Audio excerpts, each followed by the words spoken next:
trata de Lady Blanco. Ella es la coordinadora general de Participación Ciudadana. Bienvenida, Lady, a Despierta RD. Muchas gracias por tenerme aquí y a su teleaudiencia también por prestarnos el tiempo para escucharnos. Bueno, uno de los temas que más ha estado en espera en la República Dominicana ha sido el de los códigos, tanto el penal como el laboral. Y en este caso, usted como pues la titular de este organismo de participación ciudadana, abogada y ya con experiencia tratando en cuanto al Código Penal. ¿Cuál es su opinión? ¿Qué espera al respecto de esto, viendo cómo lo lleva de manera acelerada el Congreso, tanto porque estamos hablando de cámaras de bicamerales? Mira, la verdad es que es una discusión que tiene más de 22 años en el Congreso y ha sido una falta de voluntad política de todos los actores del sistema, no tanto de este gobierno, del gobierno anterior también, pero este gobierno todavía tiene mayor cuota de responsabilidad porque tiene mayoría. Tiene mayoría ahora y tuvo mayoría hace 4 años. O sea que no contar con un código adecuado al tiempo, con nuevas tipificaciones de delitos, porque tenemos obviamente una nueva sociedad. O sea, con una nueva sociedad tú tienes que tipificar delitos nuevos. Para nosotros es muy importante el tema de la corrupción, o sea, cómo se tipifica la corrupción. Y ha sido de esos temas que nosotros entendemos que también han generado ciertos niveles de resistencia dentro del Congreso. Se habla de las 3 causales, ciertamente las 3 causales ha sido también un tema que se ha mantenido como parte esencial de la discusión del Código Penal. Y para nosotros somos pro las causales y hemos debatido y hemos obviamente ido a vistas públicas. Hay otros temas que también nos preocupan. Actualmente se está conociendo el Código Penal, pero al final si tú preguntas cuál código que se está conociendo, son 5. En 5 proyectos de Código Penal. Entonces, ahora tenemos entendido que el que se está conociendo fue el último que se revisó y que ahora, justamente el día de hoy, se estarán revisando los 60 artículos que son los más conflictivos. Pero ustedes como Participación Ciudadana no saben qué es lo que contiene ese proyecto que ya está a punto de ser rendido el informe. No, sí, nosotros obviamente sí tenemos conocimiento cuáles son el proyecto que se está conociendo, entendemos que es ese que se está conociendo, aunque no se ha hecho público cuál de todo, pero sí entendemos que es el último que se presentó, pero acuérdense que en el Congreso se debate y ahí obviamente si un artículo decía una cosa o ya uno no sabe mañana qué el artículo va a decir. Ese es precisamente el trabajo de la porque comisión. ese parte del trabajo de la comisión que estarán haciendo y que van a conocer ya en la asamblea. Ahora bien, sí nosotros sabemos que el día 10 el movimiento feminista estará frente al Congreso para la inclusión de las 3 causales, que será obviamente de las luchas que tendrán muchos de los colectivos sociales, que es un tema también muy central para nosotros, que se visibilicen los derechos sexuales y reproductivos, tanto de ¿Ustedes las no están de mujeres como acuerdo de las con el niñas. planteamiento de que se conozca eso en una ley especial? No. ¿Usted entiende que debe ser contenido No, en el porque código? fíjate, si se ha vuelto un discurso halagüeño, es decir, que lo van a llevar a una ley especial, si hubiese sido así, ya tuviéramos esa ley especial. Pero ¿qué pasa? Fíjate cómo en el Congreso el tema de las causales siempre ha sido un tema de resistencia. ¿No es mejor continuar conociendo el código sin ese tema, a frenar todo el código a partir de la discusión Es que que genera al el mismo tema de las final, causales? mira, al final, las causales no es lo que detiene el código. Okay. ¿Por qué? Porque el PRM tiene mayoría. Bueno, pero ahora le pueden quitar la excusa, digamos, y el ¿no? PRM tiene mayoría y es de moderno no tiene nada, de conservador tiene todo. Entonces, obviamente, al tener mayoría, no necesita la discusión de las causales. La podría pasar sin las causales. Ahí para nosotros hay más que las causales, hay otros Pero dentro temas. del propio PRM hay división en torno a las causales. No, no, no. En el PRM hay consenso de pasar las causales, de pasar el código sin las Pero eso causales. Las causales, estatutariamente, exacto. Bueno, estatutariamente, pero en la práctica los congresistas Están ahí tienen su divididos. lacito azul, bueno, los PRMistas. pero por eso digo, la gran mayoría de los diputados y senadores del PRM son de la ola conservadora y no están a favor de las causales. Ahora, en la oposición, el PLD, que es el que tiene una visión con el tema de las causales, que la ha sostenido, no solamente anterior, sino actualmente la sostiene, ha sido más progresista con el tema de los derechos sexuales y reproductivos de las mujeres. Pero al final, el PRM no necesita la oposición para pasar el código. Entonces, ¿qué ha pasado ahí? Ahí obviamente ha sido una discusión inerte de decir que son las causales. Para nosotros entendemos que la tipificación de delitos, sobre todo delitos de corrupción con penas más férreas, nuevas tipificaciones de delitos, el desfalco como tipificación más fuerte. O sea, los delitos de corrupción están ahí. Esos son los que tienen el código Nosotros penado. ¿Le entendemos que rehuyen eso, aprobar el código por eso? nosotros entendemos que, porque ya no es la causales. Te lo dice claro, tiene mayoría. Y la mayoría del PRM es conservadora. Y en La cuanto al posición del código, presidente con el tema del Código Penal, porque hace unos días se habló de eso, pero no directamente, no envió una línea, sino que Mira, hizo falta. el presidente en el ha nuevo sido código. irresponsable. ¿Por qué? Porque justamente en su irresponsable con las mujeres, que le prometió en su discurso, en su primer discurso de campaña, y lo pueden buscar ahí, cómo habló de las causales, la importancia de visibilizar los derechos sexuales y reproductivos de las mujeres, cómo es uno de los grandes desafíos que tenemos también la educación sexual, sobre todo enfocada en diversidad. Miren, ¿y qué pasó? Él dijo en campaña que iba a impulsar esas reformas, que iba a movilizar la voluntad política de su partido. Eso nunca pasó.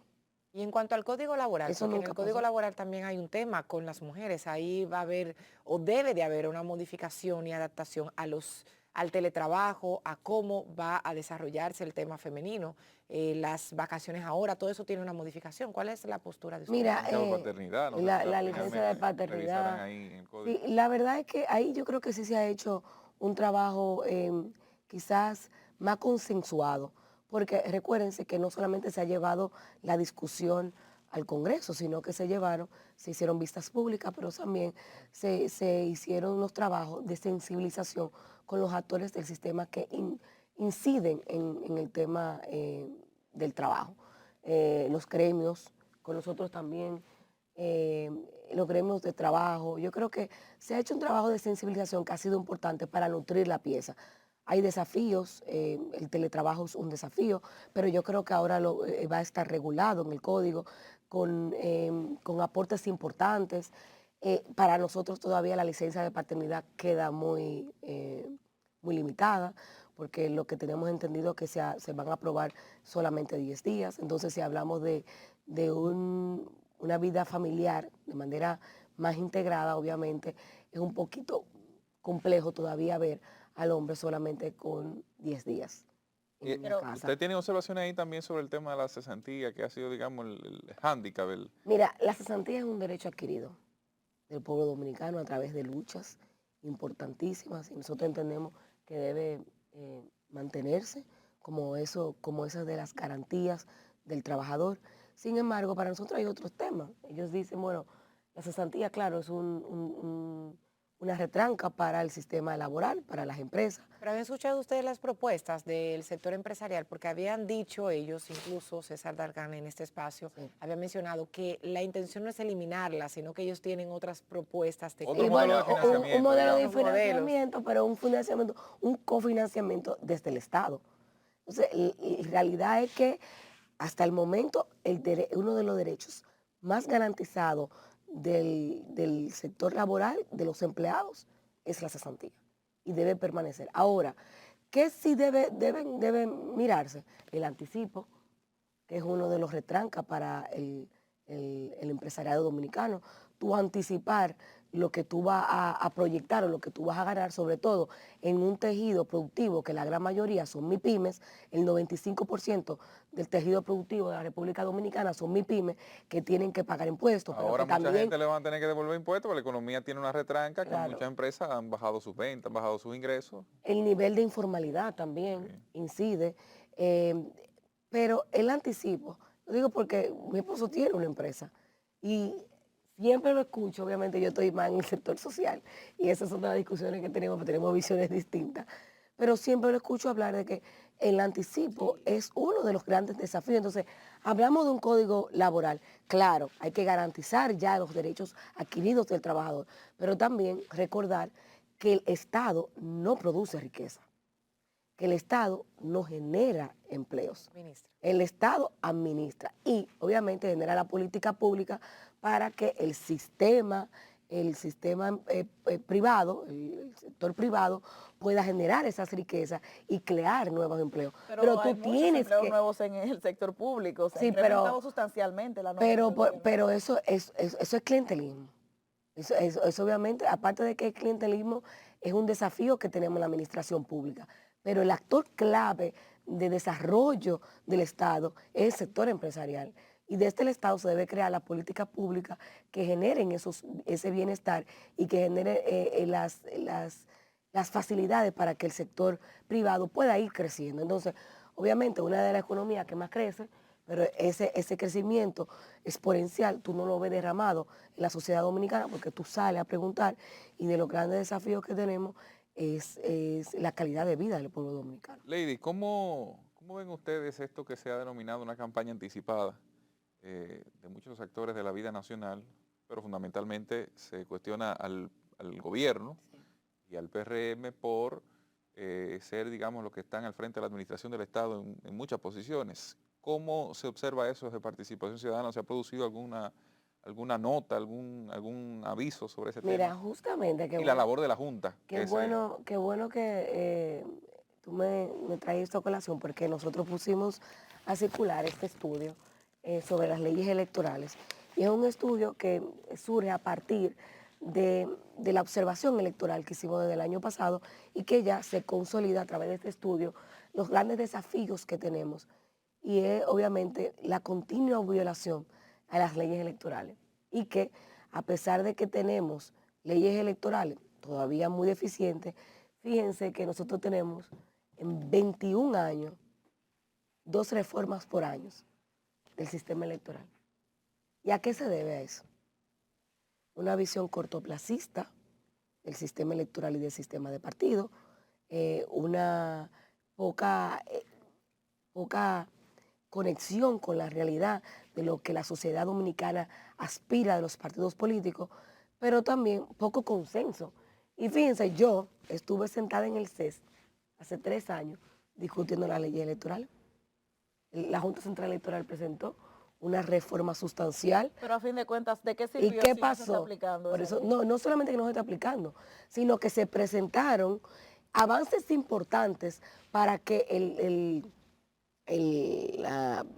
sector político lo asumiera, esa reforma sustancial al sistema. Pero ¿qué pasó? En el Congreso hicimos vistas públicas, lo discutimos en el CES, hablamos del financiamiento, la falta de transparencia, la falta de fiscalización, que son temas esenciales del sistema electoral. Se perdió todo ahí. En el Congreso hicieron nuevamente un traje a la medida y ahora estamos hablando de que tenemos que otra vez reformar las La ley leyes actual no electorales. tiene las garras suficientes para Ahora voy a sancionar a hablar. los que ya están en campaña. Justamente la ley electoral, la que no la ley de régimen electoral, la 2023, porque la 2023 sí fue formada. La ley electoral establece una sanción clara, que es la inhabilitación de la candidatura.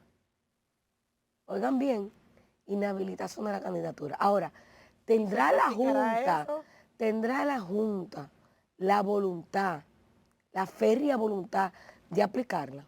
Eso hay que verlo. ¿Por qué? Porque la Junta desde febrero está hablando de las candidaturas, del proselitismo.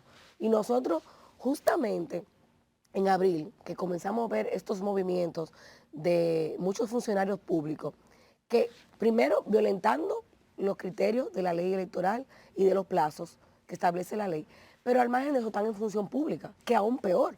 O sea, no solamente es que están en campaña, sino que están en función pública, que pueden utilizar los recursos que le da el Estado Dominicano, porque obviamente la plataforma que te da un Ministerio de Turismo, te da una plataforma, un Ministerio de Educación, te da una plataforma, un Ministerio de Obras Públicas, te da plataforma. Estamos hablando de aquellos ministerios donde está el grosso del gasto público, donde están la gran mayoría de los recursos que tienen años de ser auditados. Pero la ley establece que deben de renunciar, deben de ser movilizados. ¿Qué dice la nueva? No, es que la ley establece claramente la improvisación total de ningún tipo de proselitismo.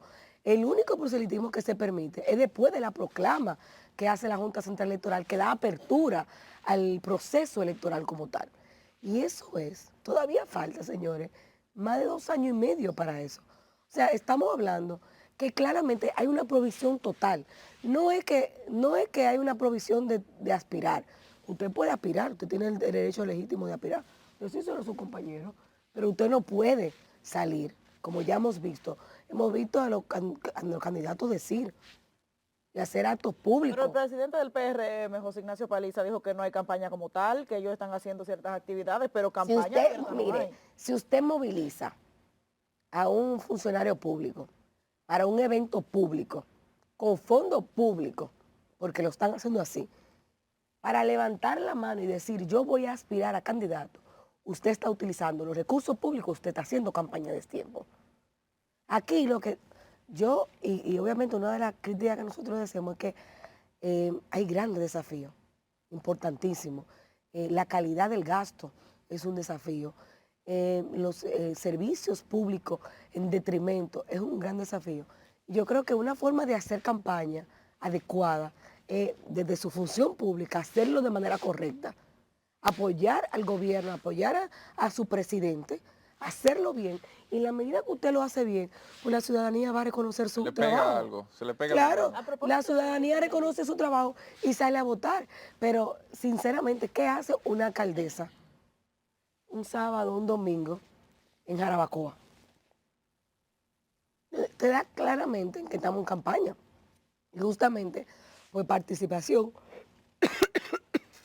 excúseme, Sí, tómate A un poquito de propósito agua ahí, de sí. ese tema, Lady, para la pregunta que iba, ¿cómo evalúa participación ciudadana el gobierno en estos momentos? Porque se percibe una serie de hartazgo por parte de la población con el tema del alto costo de la vida, se incrementan los combustibles, hay déficit en materia de salud en los hospitales, la gente se queja de que no tiene servicios y se le agrega a la situación que está atravesando SENASA. La evaluación que ustedes hacen. mira, justamente nosotros tuvimos una reunión en la Cámara de Cuentas, cuando la Cámara de Cuentas pues, inició sus trabajos.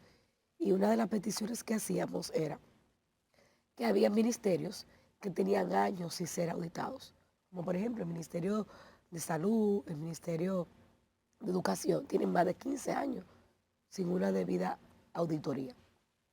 Y ahí hay el grosso del gasto público. Entonces, aparte de eso, también solicitábamos que aquellas instituciones, hicimos la lista, que ya sabíamos que habían claros aspirantes, que también debían ser auditados.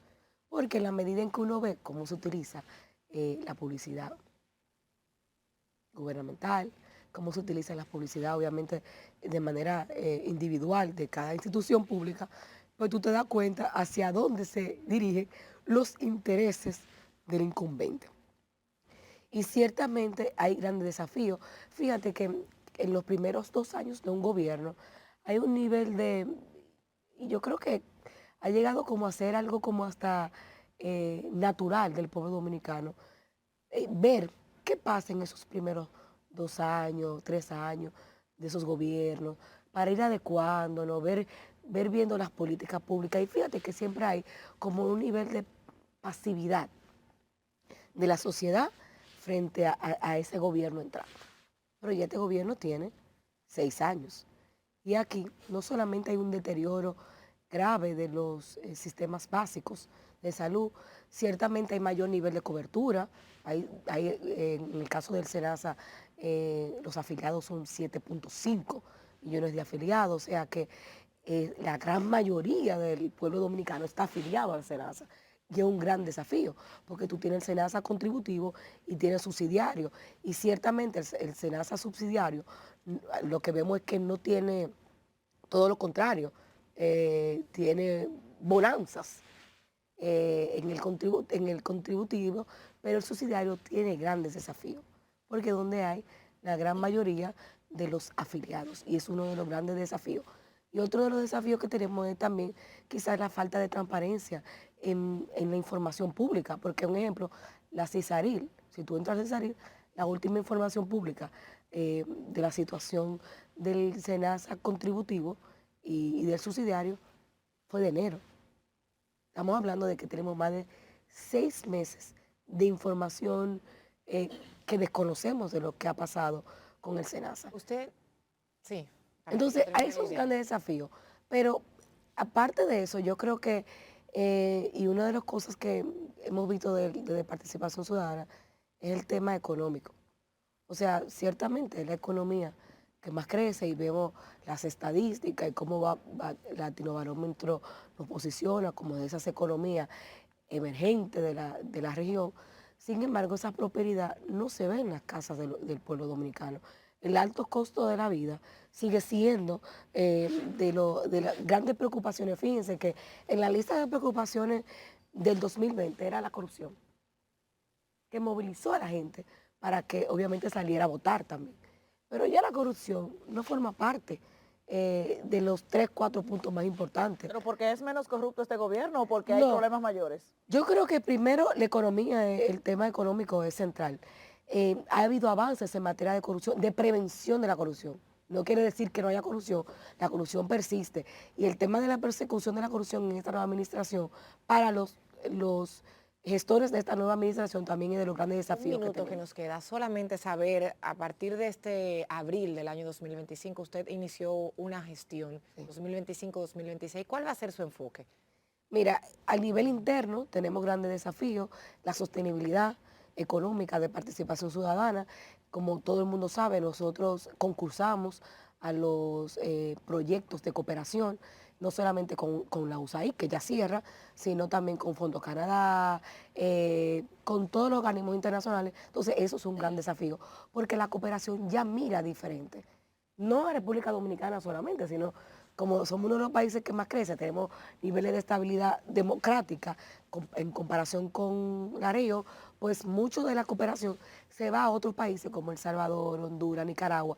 Y eso ¿Podría quebrar un gran participación ciudadana aquí? No, para La nada. salida de USAID. No, para O nada. reducir mucho su... No, porque justamente nosotros dejamos de percibir recursos de la USAID en el 2020 Ok. y ya nosotros seguimos trabajando. Lo que Pero sí... porque dejaron de concursar en 2020. No, fue la porque nosotros teníamos un proyecto con USAID, que es Seguridad Ciudadana, que era con USAID, o sea, la contrapartida, nosotros, FINJUS, Casa Comunitaria de Justicia, Fundación Solidaridad, y cerró, o sea, terminó. Entonces, al terminar, ya no había extensión de ese proyecto y nosotros obviamente concursamos a otro proyecto. Ahora tenemos proyectos con la Unión Europea y con Canadá. Entonces, estamos trabajando y reconocemos que el sector empresarial también apoya a la visión de participación ciudadana. El trabajo voluntario de participación persiste porque el mío es voluntario. Y muchos de nosotros lo que hacemos, esta parte política hacia afuera, es un trabajo totalmente voluntario. Lady, muchísimas gracias por habernos acompañado. Siempre muchos temas que ampliar con participación Faltaron. ciudadana. Sí, La invitación vengan de abierta nuevo. para Y volver el en cualquier tiempo nos momento. castiga. Señores, a ustedes gracias por despertar con nosotros.